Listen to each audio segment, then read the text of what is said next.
parentesi txiki bat irekiko dugu, poesia ederrak entzun ditugu, eta pixka bat humorerako tarteak bat irekiko dugu.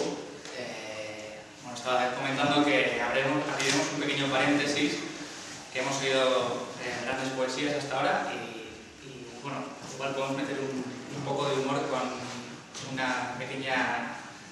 pequeño diálogo que además trata un poco, o refleja un poco la sociedad sin poesía al final, una sociedad sin literatura, una sociedad un poco bastante parecida a lo que tenemos ahora. Además, los que no sabéis euskera, yo creo que os enteraréis bastante porque está en ese fantástico idioma que se llama euskañol, o sea que me parece que igual podéis pillar, ¿no?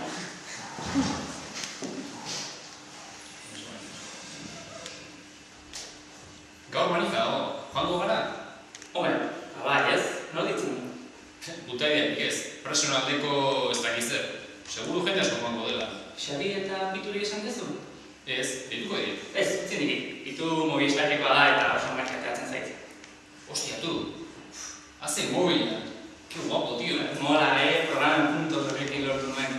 De puta madre. Eta beren badu? Bai, eta MP3 eta Bluetooth. Eta jokoak? Bai, baina pixka bat kutreak. Pitu! ¿Qué pasa, chaval? ¿Qué te cuentas? Bai, hementxe, Mikelekin, parkean, libin, la vida loca. Oye, ¿qué te iba a decir? Gaur atxaldean manifa dago, etorriko? Aha. Bai, jode, que chungo, ez? Eta ordu arte, te tiene tu viejo encerrado? Ya, hostia, ze marruia. Aizu, bagoiz birkatzen bazara, eman toke bat, okei? Bai, eta beste kontu bat, Xabi zertan zabiz? Bai, hostia, no me jodas, que guapo! Agian dituko diot. Zuk ez dakizu mobilistakik bat oden, ez? Vodafone? Buah, paso, que me cueste un pico. Dituko diozuzuk manifaren esateko? Venga, mila esker, campeón, ala, budari, ondo segi, naio... Zer ditu? Ez zinduela, que su viejo lo tiene trabajando en la ferretería. Ki cabrón. Eta ez etza asmatu, no hasi nahi Xabi lanean. Ez. Tío, Mikel, esfuerzatu un poco la hostia. Joder, eta nitzera bagit. Korte inglesen? Que va, asko zobe, bienvenido zen. No jodas. Hori xezatik Pituri, akogonen tire. Baina, barra nari da, zer? Ez, hostia, DJ presidente moduan. Xabi mintxarizkoz? Gure Xabi...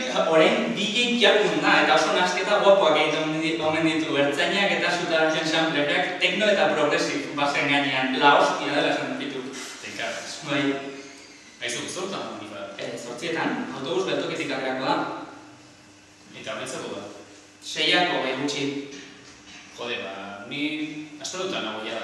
Eta ez da baliatuko dugu? Más quisiera, tío. Zutxinarik ez da diurik ere, nago más tieso que la pata de Cristo. Eta nintzen baterara joaten bagara?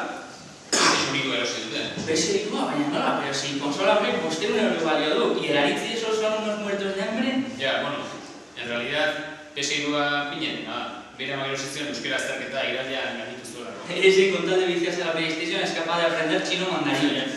Eta joko asko ditu? Bai, oso jokoak. Gears of War, Pro Evolution Soccer, GTA 4... Hori ere pinozen amakerosita? Ez, hori bakerakoen artean, boteak garritzen den. Buah, jo paso ere. Zeba? Aritzean eta pinozen bakerakoak flipa gutxak diarako. Rollo txarra izanen dugu eta ez dugute jokatzen utziko. Eta uste ma digute ariok errago, que luego les debemos un favor, ez ez tío, paso. Vale, karbun zer? Nire etxera joan gitezke, emulerekin pelikula pilo bat fexi ditut ordena gailura. Bai, zintzut? La Jungla 4, Transformers, Resident Evil 3, eta kutsia zubidei xabel. Zer? Kutsia zubidei xabel. Ze hostia hori, alkainta telebistako txistosoien txorra bat, seguro. Bueno, beraz saltzen da, bai, baina... Paso. Si quisieras escuchar chistes de basarritarras, te montea gaite. Gaina, Busquera cerrado. Qué pereza, Dios. Bueno, duela pare bat urte liburu hori irakurri behar izan genuen institutuan. Eta zuk irakurtzen nuen?